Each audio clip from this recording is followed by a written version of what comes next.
अपना मालिक मान लेगा। इसी सोच के साथ जियांग वांग अपनी स्पिरिचुअल पावर से उस ट्रेजर को पकड़ लेता है और कॉन्फिडेंट होकर सोचता है कि किसी नॉर्मल ट्रेजर को कंट्रोल करना तो उसके लिए बहुत इजी है। यह देखकर संत हैरान रह जाती है और कहती है, ऐसा बच्चा जो अभी भी अपनी मां के पेट में है वो कैसे किसी ट्रेजर को कंट्रोल कर सकता है? लेकिन बात यहीं खत्म नहीं होती। सिस्टम का ट्रेजर कंट्रोल करने का मिशन कंप्लीट होते ही बच्चा सिस्टम को मन ही मन कमांड देता है कि ट्रेजर को अपग्रेड किया जाए। वो ट्रेजर ट्रांसफॉर्म होकर एक इननेट स्पिरिचुअल ट्रेजर बन जाता है, जिसे अब heaven and earth fire suppuration armour कहा जाता है। वो ट्रेजर सीधा उसकी मां के पेट में चला जाता है। पूरे फैमिली में शोक का माहौल होता है यह देखकर कि एक अनबॉर्न बच्चा न सिर्फ ट्रेजर को कंट्रोल कर सकता है बल्कि उसे अपग्रेड भी कर देता है। संत कहती है कि वो तो उसे ट्रेजर को कंट्रोल करने में मदद करने की सोच रही थी, लेकिन उस बच्चे ने तो अपने दम पर सब कर दिखाया और साथ ही उस ट्रेजर को अपग्रेड भी किया। फिर आगे कहती है कि अब इस बच्चे को कोई भी साधारण कल्टीवेटर नुकसान नहीं पहुंचा सकता, क्योंकि उसके पास इनेट स्पिरिचुअल ट्रेजर है और मैं अपने स्पिरिट क्रेन माउंट को भी पीछे छोड़ रही हूं, जो आपके जियांग फैमिली को प्रोटेक्ट करेगा। वो जाते हुए अनाउंस करती है, जब जियांग वांग केव हेवन रियलम तक पहुंचेगा मैं खुद वापस आऊंगी उसे सेक्ट में ले जाने और कल्टीवेशन वर्ल्ड दिखाने। फिर हम 3 दिन बाद का सीन देखते हैं। ग्रेट शिया डिवाइन डायनेस्टी के सोल्जर्स जियांग क्लैन के हॉल में आ धमकते हैं, चिल्लाते हुए। जियांग क्लैन का इंचार्ज बाहर आए। उन्हें देखकर जियांग सिक्सिन समझ जाती है कि उन्हें उसके और उसके बेटे के लुओ क्लैन से निकल जाने की खबर मिल चुकी है और वो अब जरूर एंगेजमेंट तोड़ने आए हैं।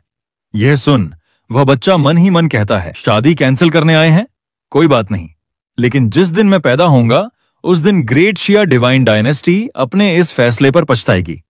जनरल वू, जो सोल्जर्स का लीडर है, वह बच्चे के अंकल से पूछता है, क्या तू जियांग फैमिली का हेड है? इस पर चाचा पूछते हैं, तुम बिना परमिशन के ऐसे घुस रहे हो, इसका मतलब क्या है? यह सुन जनरल वू हंसकर कहता है, मैं जनरल वू ग्रेट शिया डिवाइन डायनेस्टी से इन्फॉर्म करने आया हूं कि जियांग क्लैन के साथ जो हमने कुछ सालों पहले मैरिज एग्रीमेंट किया था वो हम तोड़ देते हैं। चाचा गुस्से से फट पड़ते हैं और कहते हैं, पहले तो तुम लोग खुद इस मैरिज एग्रीमेंट के लिए भागे थे और अब तुम खुद ही यहां इसे तोड़ने भी आए हो?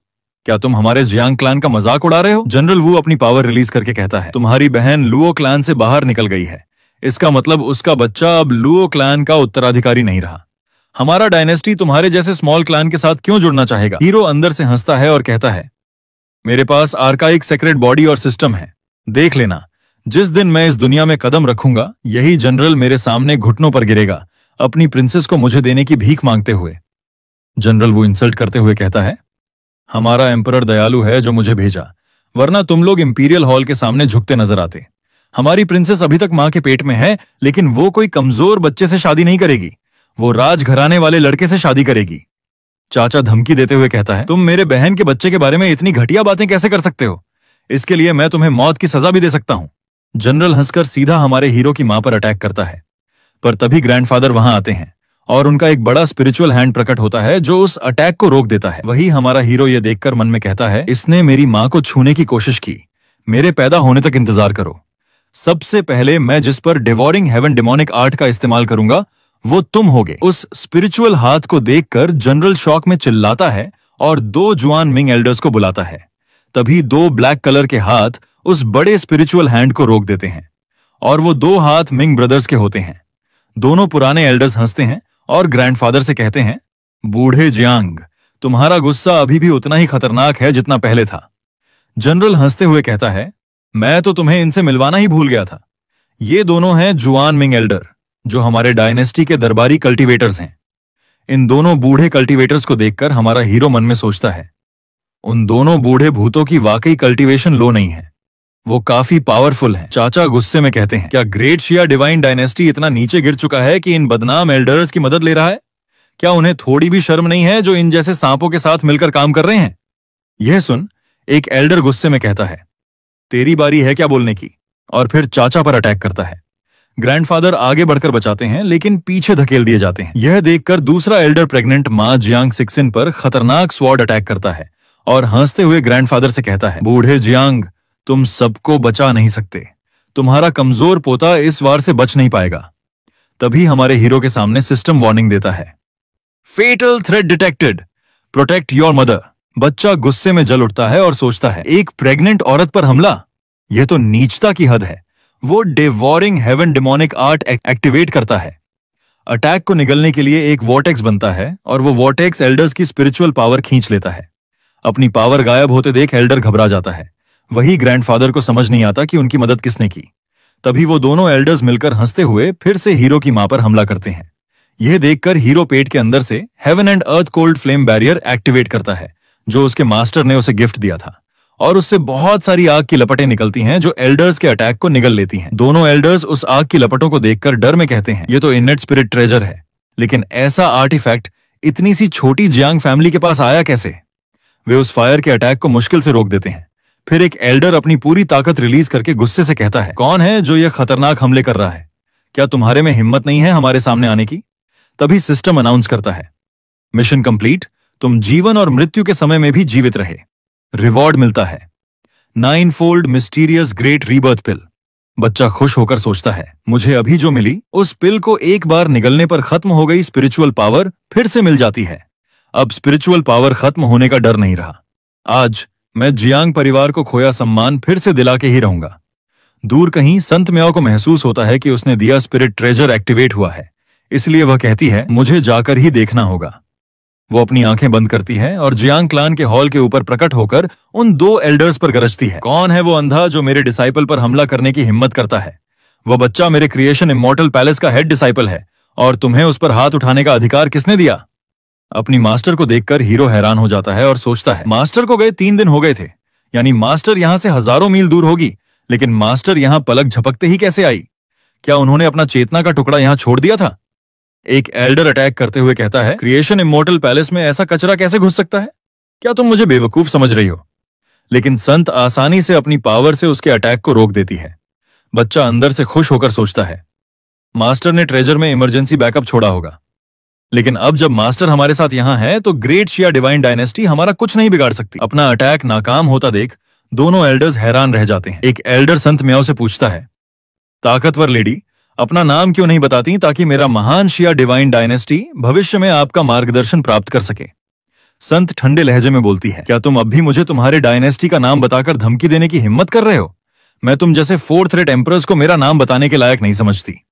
तभी ग्रैंडफादर मौके पर स्पिरिचुअल स्वॉर्ड यूज करके एक एल्डर को जमीन पर खून में लथपथ पटक देते हैं। जनरल वू हैरानी और घबराहट में सोचता है, इस औरत की पावर देखकर लग रहा है यह सच में क्रिएशन इमॉर्टल पैलेस की संत है। इसका मतलब जियांग फैमिली का कमजोर बेटा सच में क्रिएशन इमॉर्टल पैलेस में हेड डिसाइपल बनने वाला है।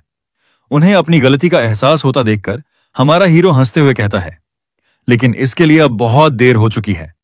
तभी एक एल्डर जनरल वू से कहता है, हमें यहां से निकल जाना चाहिए। वही जनरल वू अभी भी अविश्वास में कहता है, यह हो ही नहीं सकता। क्या लुओ क्लैन के सभी लोग मूर्ख हैं जो उन्होंने क्रिएशन इमॉर्टल पैलेस में प्रवेश करने में सक्षम एक टैलेंटेड बच्चे को अपने क्लैन से निकाल दिया? उन्होंने मेरे ग्रेट शिया डिवाइन डायनेस्टी पर विपत्ति ला दी है। तभी ग्रैंडफादर संत से कहते हैं, हे एंशंट संत, अपनी दया से इन बेशर्म अवसरवादियों को छोड़ दो, उन्हें जीने दो ताकि वे अपनी आंखों से देख सकें कि भविष्य में जियांग वांग किस तरह का पियरलेस जीनियस बनेगा। इस पर संत मान जाती है और गुस्से से जनरल से कहती है, तुम्हारे डायनेस्टी को यह संदेश पहुंचाना कि जियांग फैमिली और ग्रेट शिया डिवाइन डायनेस्टी के बीच का मैरिज कॉन्ट्रैक्ट खत्म हो गया है। फिर डायनेस्टी से आए सैनिकों को उठाकर बाहर फेंकते हुए कहती है, लेकिन यह याद रखना, उस मैरिज कॉन्ट्रैक्ट को खत्म करने वाले तुम नहीं, मेरा डिसाइपल है। मेरा डिसाइपल तुम्हारे ग्रेट शिया डायनेस्टी की प्रिंसेस से शादी करने से मना करता है, और शादी कैंसिल का एग्रीमेंट जनरल के सामने फेंक देती है। अपने मास्टर को उनकी अच्छे से बैंड बजाते देख हीरो खुश होकर कहता है, मेरे मास्टर का और मेरा गुस्सा बिल्कुल एक जैसा ही है। फिर आगे संतर गुस्से से कहती है, तुम सालों अब तक भागे क्यों नहीं? जनरल हार मानकर सिर झुका देता है। ग्रैंडफादर उसे कहते हैं, और हां, हमने दे सगाई के उपहार लौटाना मत भूलना, वरना मैं खुद आकर ले लूंगा। इस पर जनरल वू डरते डरते हां कह देता है। इसके बाद पूरी फैमिली संत के सामने झुककर धन्यवाद कहती है। संत कहती है, अब यह बच्चा मेरा डिसाइपल है, उसके मसले मेरे हैं। फिर अपनी स्पिरिचुअल पावर से बच्चे को एक मैसेंट भेजती है, मेरे बच्चे, तुम्हारी मास्टर तुम्हारे लिए जियांग परिवार द्वारा जुड़े गए सारे रिसोर्सेज को सुरक्षित रखेगी। यह सुन हीरो सोचता है, you are truly my real master. इसके बाद ग्रैंडफादर सबको जाने का आदेश देते हैं और अकेले में संत से पूछते हैं, मेरे पोते का बॉडी कॉन्स्टिट्यूशन आखिर क्या है जिससे वह स्पिरिचुअल ट्रेजर को कंट्रोल कर पाया? संत बताती है, वो आर्काइक सेक्रेट बॉडी है। यह सुन ग्रैंडफादर को बहुत बड़ा झटका लगता है। संत आगे सोचते हुए कहती है, वह अपनी माँ के पेट के अंदर होते हुए भी उस ट्रेजर को कैसे कंट्रोल कर पाया, यह मुझे भी नहीं पता। हमने आर्काइक सेक्रेट बॉडी हजारों साल पहले देखी थी, लेकिन इस बच्चे को तो वह बॉडी पैदा होने से पहले ही मिली है और वह अभी से ही कल्टीवेट कर रहा है। न जाने वह जन्म के वक्त कितना ताकतवर होगा। यह सुनकर उसके ग्रैंडफादर बहुत खुश हो जाते हैं। संत समझाती है कि इतनी रेयर बॉडी को ग्रो करने के लिए इमेंस रिसोर्सेज चाहिए। ग्रैंडफादर वादा करते हैं, हम सब कुछ लगा देंगे उसे मजबूत फाउंडेशन देने में। दूसरी तरफ चाचा और उसकी पत्नी खुश होकर जियांग सिक्सिन से कहते हैं, अब लुओ क्लान पछताएगा। हीरो सोचता है, इस दुनिया में ताकत ही सब कुछ है। मास्टर ने तो बस उंगली हिलाई और दुश्मन खत्म। मुझे भविष्य में और मेहनत करनी होगी ताकि मैं और ताकतवर बन सकूं। मुझे जीत सिर्फ शुरुआत से नहीं, गर्भ से ही करनी होगी।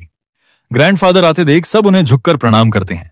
क्लैन के एंसेस्टर यानी ग्रैंडफादर आते हैं और सबसे कहते हैं, बस मैंने नन्हे मुन्ने के बॉडी के बारे में पहले ही सुन लिया है। आर्काइक सेक्रेट बॉडी सचमुच अकल्पनीय रूप से शक्तिशाली है, लेकिन इसके लिए जरूरी रिसोर्सेज बहुत लगते हैं। बेहतर होगा कि आज से मेरे रिसोर्स भी मेरे पोते को दिए जाएं। यह सुन जियांग सिक्सिन लेने से मना कर देती है, लेकिन एंसेस्टर कहते हैं, यह मेरा फाइनल डिसीजन है। और साथ ही जियांग वांग की मास्टर संत म्याओ ने भी ये रिसोर्स दिए हैं, यह भी लो। उन रिसोर्सेज को लेते हुए उसकी मां उन सबका धन्यवाद करती है। तभी हीरो के सामने सिस्टम नया मिशन देता है, 1 महीना कल्टीवेट करो और अपने एंसेस्टर को इंप्रेस करो। अगर ऐसा कर पाए तो रिवॉर्ड सुप्रीम हेवनली बोन। उस रिवॉर्ड को सुन वह सोचता है, सुप्रीम बोन, केवल एंशिएंट ऑलमाइटीज ही ऐसे बोन्स को लेकर जन्म ले सकते थे। मेरे क्लैन के जो रिसोर्स मुझे मिले हैं और मेरे पास जो हेवन डिवोरिंग डेमोनिक आर्ट है, उनके साथ मैं केव हेवन रियलम से ब्रेक थ्रू करके स्पिरिट ट्रांसफॉर्मेशन रियलम तक आराम से पहुंच जाऊंगा। एक अजन्मा बच्चा पहले से ही स्पिरिट ट्रांसफॉर्मेशन के टॉप पर है।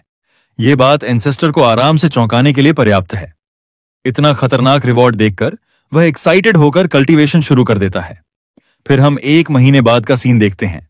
उसके ग्रैंडफादर यानी एंसेस्टर एक जगह कल्टीवेट कर रहे होते हैं और सोचते हैं, अगर मैं ऐसे ही बेचैन और इम्पेशेंट होकर कल्टीवेशन करूंगा तो वह वेस्ट हो जाएगी। मुझे एक बार जाकर अपने पोते का हालचाल पूछकर आना चाहिए।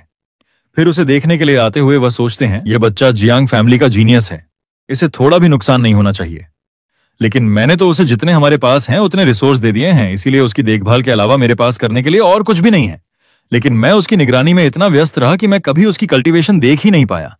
और जैसे ही वह उसकी कल्टीवेशन देखते हैं, उनको बहुत बड़ा शॉक लगता है। अगर इसका अगला पार्ट आज ही चाहिए तो इस वीडियो को जितना हो सके उतना हाइप करें और नेक्स्ट पार्ट लिखकर दबा के कमेंट करें। जरूर से लाइक करें और सब्सक्राइब करें।